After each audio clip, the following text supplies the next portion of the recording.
بیان کیا جاتا ہے کہ بنی اسرائیل میں دو بھائی تھے، جن میں ایک مسلمان تھا اور دوسرا کافر تھا۔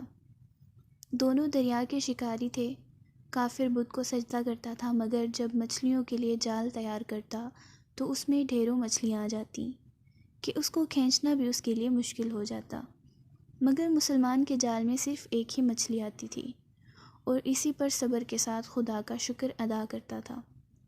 اتفاقاً ایک روز اس مسلمان کی بیوی اپنے مکان کی چھت پر گئی تو اس کی نظر کافر کی بیوی پر پڑی، جو زیور اور بہترین لباس سے آراستہ تھی۔ یہ دیکھ کر اس مسلمان کی بیوی کے دل میں وسوسہ پیدا ہوا کہ کاش میں بھی ایسی ہی ہوتی۔ تو کافر کی بیوی بولی، تو اپنے شوہر کو اس پر آمادہ کر لے، وہ بھی میرے شوہر کے معبود یعنی بت کی عبادت کیا کرے، تاکہ تو بھی میری طرح مالدار ہو جائے۔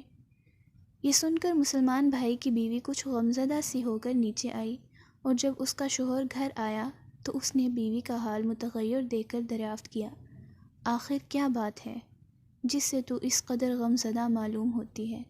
تو وہ کہنے لگی، بس میاں، یا تو تم مجھے طلاق دے دو یا اپنے بھائی کے معبود کی عبادت شروع کر دو۔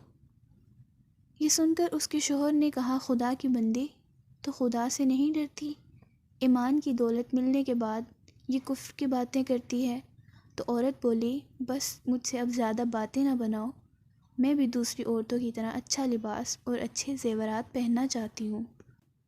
جب اس مرد مومن نے دیکھا کہ یہ عورت ضد پر اتر آئی ہے اور اس کا اصرار حد سے بڑھ چکا ہے، تو اس نے عورت کو تسلی دی، کہا، اچھا، گھبرانے کی ضرورت نہیں ہے، میں کل سے کاریگروں اور مزدوروں میں جا کر محنت کر کے تجھے روزانہ 2 درہم دیتا رہوں گا، تو اس سے اپنی حالت درست کر لینا۔ یہ سن کر عورت کو کچھ تسکین حاصل ہوئی، اور سویرے ہی وہ مرد مومن مزدوری کی تلاش میں نکلا، لیکن کسی نے اس سے حال تک نہ پوچھا۔ یہ دیکھ کر وہ دریا کے کنارے پہنچا اور شام تک اللہ کی عبادت میں مصروف رہ کر رات کو جب گھر آیا تو بیوی نے دریافت کیا، آج تم کہاں تھے؟ وہ کہنے لگا، میں بادشاہ کی خدمت میں مصروف تھا، اس نے مجھ سے 30 دن کام کرنے کی شرط کی ہے۔ عورت نے کہا، آخر وہ بادشاہ تم کو کیا دے گا؟ تو اس نے جواب دیا کہ میرا بادشاہ بڑا کریم ہے اور اس کے خزانے مال و دولت سے بھرے ہوئے ہیں، وہ مجھے وہ دے گا جو میں چاہوں گا۔ چنانچہ اسی طرح برابر وہ اپنے معبود برحق کی عبادت میں مصروف رہا، اور 30ویں رات ہوئی تو بیوی نے کہا، سنو میاں، اگر کل تم نے مجھے مزدوری لا کر نہ دی تو تم مجھے لازمی طلاق دے دینا۔ یہ سن کر اس کو اس قدر پریشانی لاحق ہوئی، اور 30ویں صبح کو اس نے ایک یہودی سے کہا، کیا تم مجھے مزدوری پر لگا لو گے؟ یہ سن کر یہودی کہنے لگا کہ ہاں، تمہیں مزدوری تو مل جائے گی، لیکن شرط یہ ہے کہ میرے پاس تمہارے کھانے پینے کا کوئی انتظام نہ ہوگا۔ چنانچہ وہ مرد مومن روزے کی نیت کر کے یہودی کے ساتھ ہو لیا۔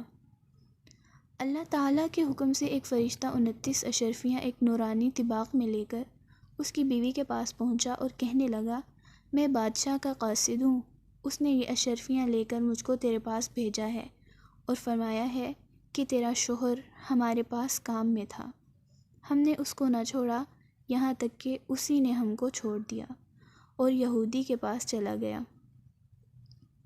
اگر وہ ہمارا کام کرتا تو ہم اس کو اور زیادہ اجرت دیتے، بس یہ ایک اشرفی کی کمی اسی وجہ سے ہے۔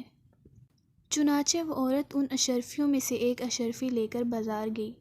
سونار نے اس کی 1000 قیمت عورت کے ہاتھ میں رکھ دی، اور شام کو وہ مرد مومن گھر واپس لوٹا تو عورت نے اس سے دریافت کیا، آج تم کہاں تھے؟ اس نے جواب دیا کہ آج میں ایک یہودی کے کام پر گیا ہوا تھا۔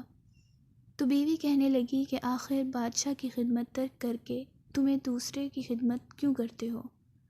پھر اس کو اشرفیوں کا واقعہ سنایا، جس کو سن کر وہ مرد مومن روتے روتے بے ہوش ہو گیا، اور جب اس کو ہوش آیا تو بیوی سے کہنے لگا، افسوس کہ میں بادشاہ 2 جہاں کی خدمت کا حق اپنے اوپر لازم نہ کیا۔